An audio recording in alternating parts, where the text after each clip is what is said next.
নমস্কার বন্ধুরা, গোলাপিস কিচেনে আপনাদের সবাইকে স্বাগত। তো আজকে একটা মুখরোচক টক ঝাল মিষ্টি আচার বানাবো।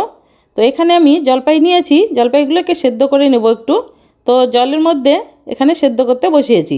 আর একটা মশলা বানাবো, কয়েকটা শুকনো লঙ্কা এখানে মশলা লাগবে, শুকনো লঙ্কা, জিরে, মেথি আর মৌরি, সরিষা এগুলোই লাগবে। তো কয়েকটা শুকনো লঙ্কা আমি এখানে শুকনো খোলায় ভেজে নিলাম, 4-5টার মতো। আর এখানে লঙ্কাগুলো ভাজা হয়ে গেছে, লঙ্কা ভাজতে একটু সময় লাগে, ওই জন্য লঙ্কাগুলো আগে ভেজে নিলাম। আর পরে এখানে মেথি, জিরে আর সব মানে মৌরি আর সরিষে আর ধনে, এগুলোও শুকনো খোলায় ভেজে নেব। নিয়ে কি সুন্দর একটা গন্ধ বেরিয়েছে। এখন আমি এগুলোকে তুলে নেব। এগুলো মিক্সিতে কিংবা শিলনোড়ায় যে কোনোভাবেই পিষে নেওয়া যায়। তো আমি মিক্সিতে গুঁড়ো করে নিলাম।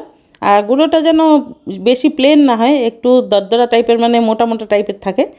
তো হয়ে গেছে। এখন আমি কড়াইতে সামান্য পরিমাণ তেল দিলাম, সামান্য পরিমাণ বলতে ছোটো চামচে 2 চামচ 3 চামচ এরকম, বেশি তেলও লাগে না এর মধ্যে। তো আমি একটু এখানে ফোড়নে দিলাম পাঁচফোড়ন ফোড়নে দেওয়ার পরে ফোড়ন থেকে যখন একটা সুন্দর গন্ধ বেরোচ্ছে, তখন আমি এখানে জলপাইগুলো দিয়ে দিলাম, সিদ্ধ করা জলপাইগুলো দিয়ে দিলাম। দিয়ে স্বাদ অনুসার লবণ, আর জলপাই যেহেতু টক, একটু লবণের পরিমাণটা, যেহেতু এটা আচার তো লবণের পরিমাণটা একটু লাগবে।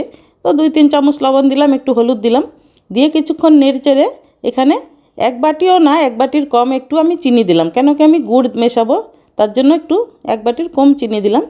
দিয়ে ভালো করে নেড়েচেড়ে এখানে 1 বাটির কম আর কি, 1 কাপের মতো গুড় মেশালাম। তো গুড় আর চিনিটা দেওয়ার ফলে দেখো একটু জল বেরোবে গুড় থেকে। তো যতক্ষণ না এই জলপাই থেকেও জল বেরোবে, আবার গুড়টা গলে গিয়েও জল জল হবে, তো নাড়তে থাকতে হবে। তো নাড়তে নাড়তে গুড়টা যখন একটু আঠালো টাইপের হয়ে আসবে, তো আচারটা তৈরি। তো এখানে আমি কালো নমক 1 চামচ দিয়ে দিলাম, আর যে মশলাটা গুঁড়ো করে রেখেছি ওই মশলাটাও দিয়ে দিলাম। হয়ে গেল খাট্টা মিঠা আচার।